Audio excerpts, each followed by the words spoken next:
Hey everyone, and welcome to Already Cancelled. I am Peter, that is Connor, and we are going to talk about Star Trek, the original series, Season 2, Episode 7. It's called Catspaw.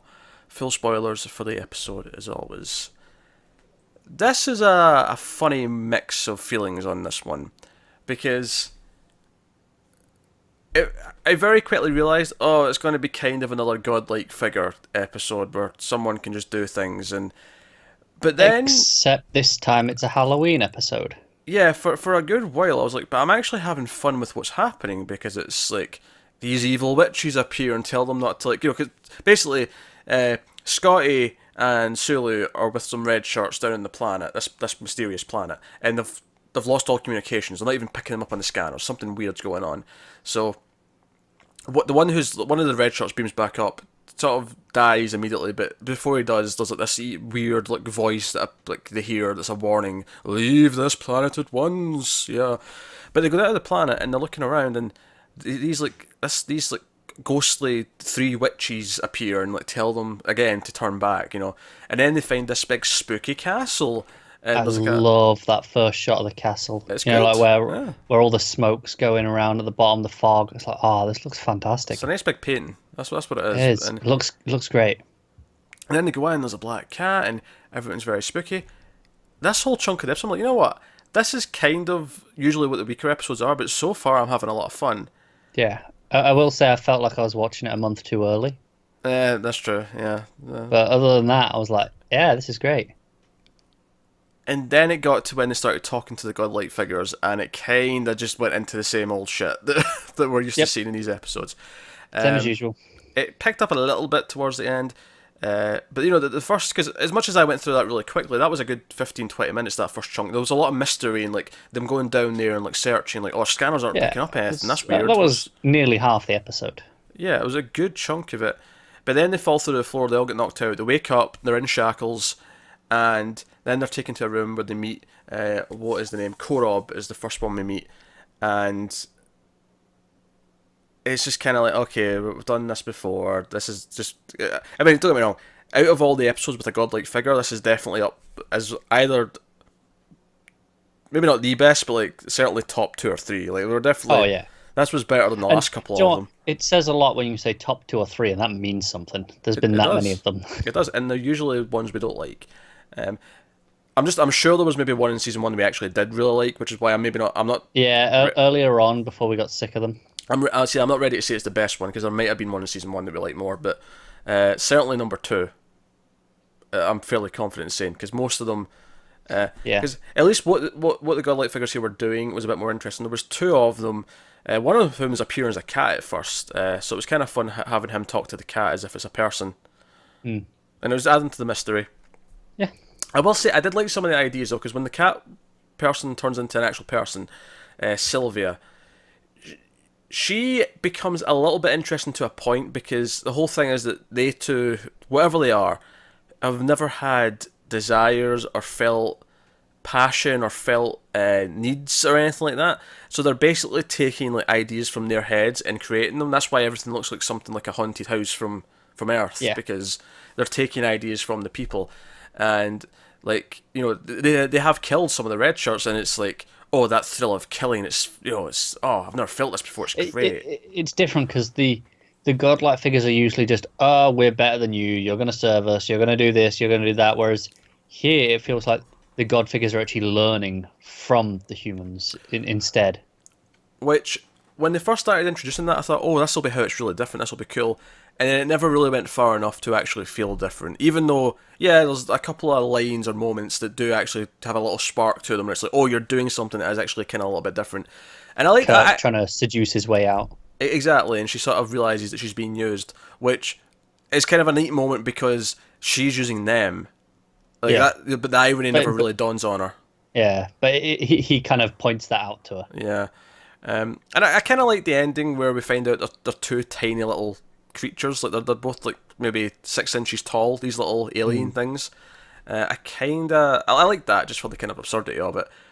But once they got in that room and it was, oh, we're sitting around a dinner table and she makes food appear, then she makes crystals and diamonds appear, and I was like, okay, this just kind of feels like the old ones again.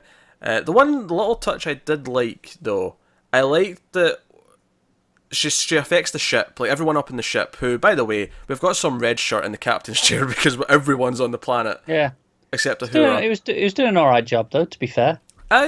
For an extra red shirt who I don't think we've seen before. If we have, it wasn't I don't memorable. recall him, but he was like, "Hey, force field, we're gonna fight this." He didn't just sit there and go, "What do we do? What do we do?" He took action.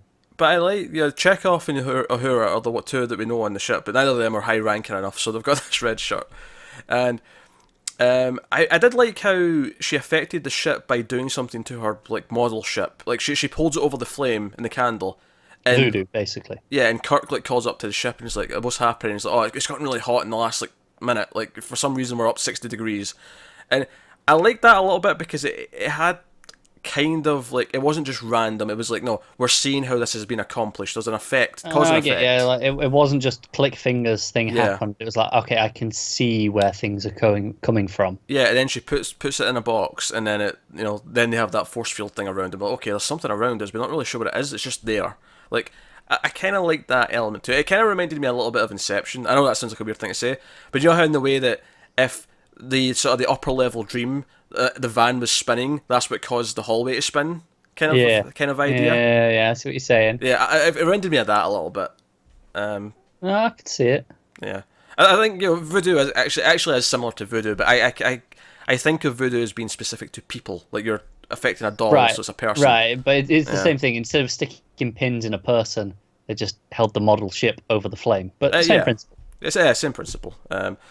But so that was a fun little touch. So there was some fun little things. I liked the first 15 minutes of it, 20 minutes of it maybe, where it was let's go down, see what's going on, spooky witches. Because there was a moment just before the witches when I was like, oh, this is going to be a godlike episode, and like I just had that feeling. And then witches pop up. And I was like, oh, okay. I got a good chuckle. You know, they say their whole thing, and Kirk's like, "So, any thoughts?" And Spock's like, "Well, that was awful poetry." Any useful thoughts was the next line. Dear. But no, so like I think because if they were going to go full on with it's all like a haunted house and Halloween vibe, I think I might have enjoyed it before more, but they kind of just give up on that like once they get captured, and it turns into again the same old talking. But that stuff was definitely the best parts of the episode, and it was a lot of fun. Because I think for the first chunk, what I thought was going to happen is because he mentions at one point when they first come into the mansion, it's like, doesn't this Spock says, doesn't this resemble something that'd be on your Earth? And he's like, yeah, it would. And as soon as he said that, I thought, okay, this has been taken from one of the crewmen's head. You know, kind of like how like in Ghostbusters, the Stay Puft Marshmallow Man comes from Ray's head because he thinks about it. I thought maybe the reason why everything's like this is because there's a human being that's like having their thoughts taken or something like that. One of the captured ones. Yeah. Or maybe they had someone already. I don't know. But it was going to be a person who was influencing it, and they maybe really like Halloween. So yeah, it's like it sort of is because it comes from subconscious thoughts, things like that. That's where they get this information and build it from. So it's kind of is a twist on that, just with a few extra steps. I think it just never went far because I thought it was going to go through the whole episode would be them going through this haunted house and then finally getting to like the solution at the end.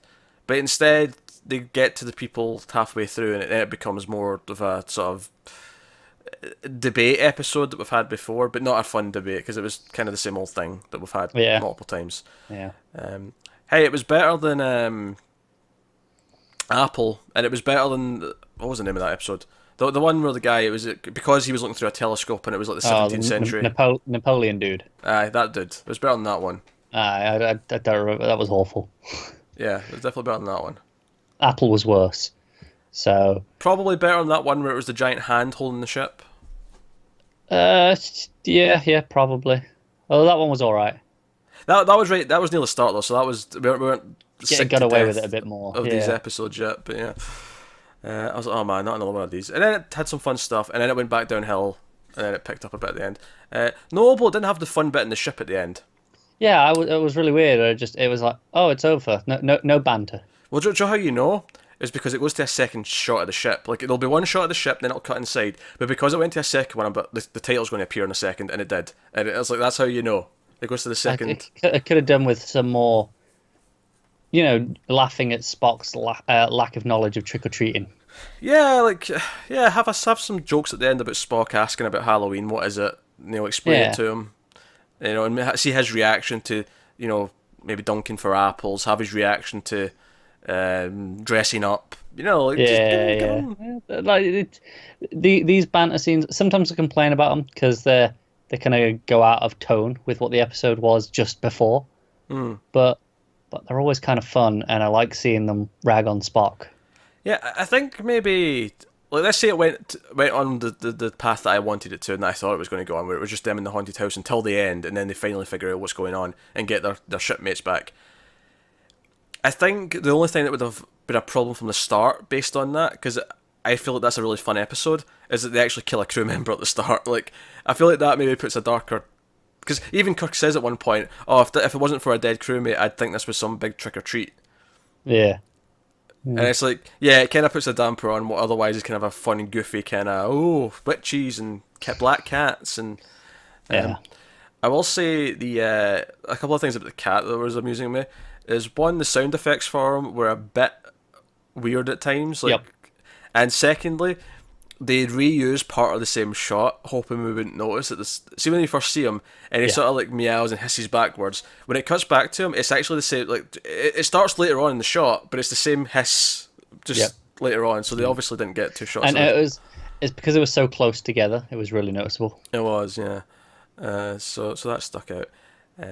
What was the other thing? There was another criticism I had. See when, so obviously the other crew members are like mind controlled by Sylvia, and eventually when they find them again and they fight them, I think that might be one of the worst fights this show's ever had.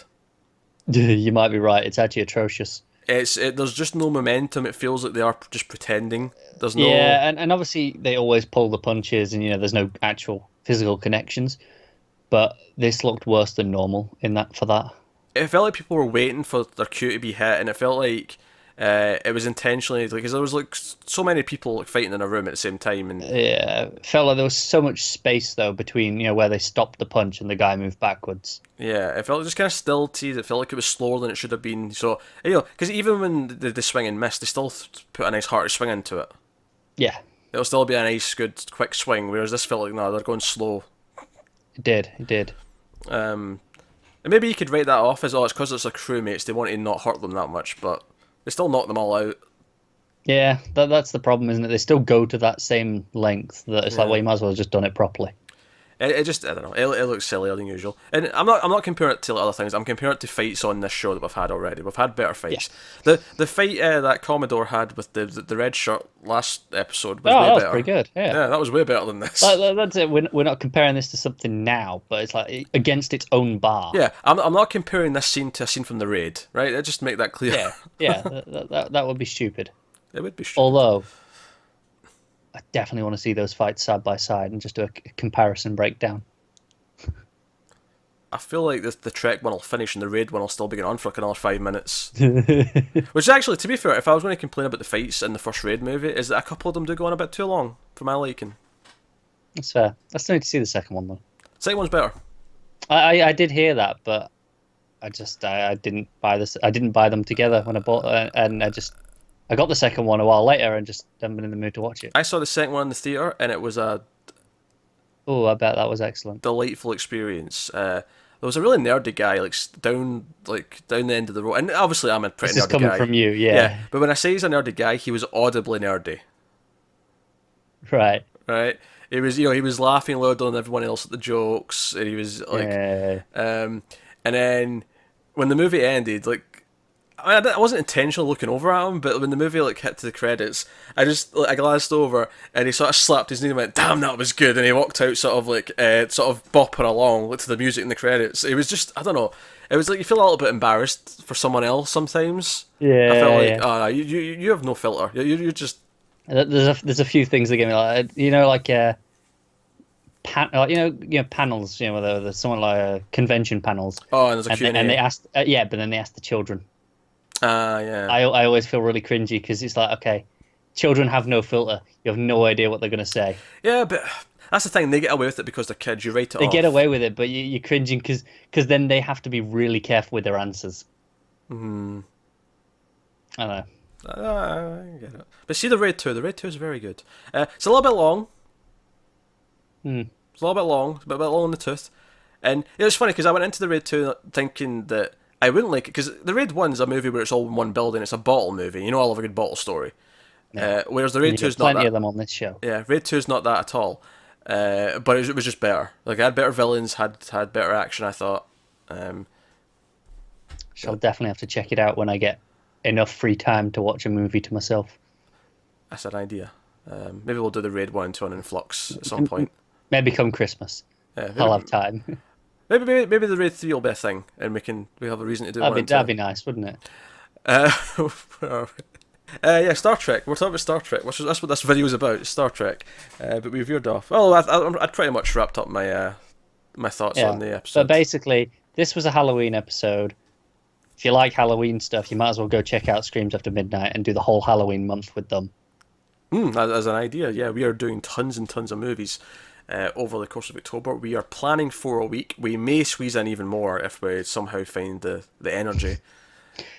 Given that TV season's starting back up, I have no idea how this is going to go. You've seen the schedule. Yeah, I'm terrified just looking at it. And I was leaving off other things. I was leaving off Gigawatts movies and other stuff I need to record. But these Screams movies, oh man, I'm going to be down near killing myself over this. Although I can't wait to see you at the end of October and just see how distraught and tired you look. My grey hair. I'll just have grey hair. My entire beard will be grey. That's what's going to happen at the end of October. It's so much fun. Oh dear, yeah. So that is going to be a hectic month. That does not affect the Star Trek reviews. At least it shouldn't, in theory. We are taking off a month of the Tales from the Crypt reviews that me and Tim do weekly. Yes. So unless something goes wrong, these will still happen every week. Yes, that is very true. So there you go. That's Star Trek. Catspaw, name of the episode. Thank you much for watching. Like and subscribe, all that stuff. Get us on Twitter, mailed_fuzz. If you want to support the channel, head over to patreon.com/mailedfuzztv. You can do that over there. You get these a week early if you do these Star Trek reviews. So maybe that's just $1. Maybe that's something that appeals to you.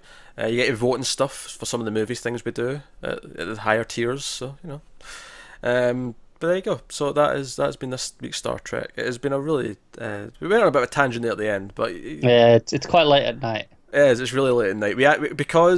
Because Connor's away for the weekend, we had to get a few things done during the week extra. So it's resulted in us staying up recording things when we should be asleep.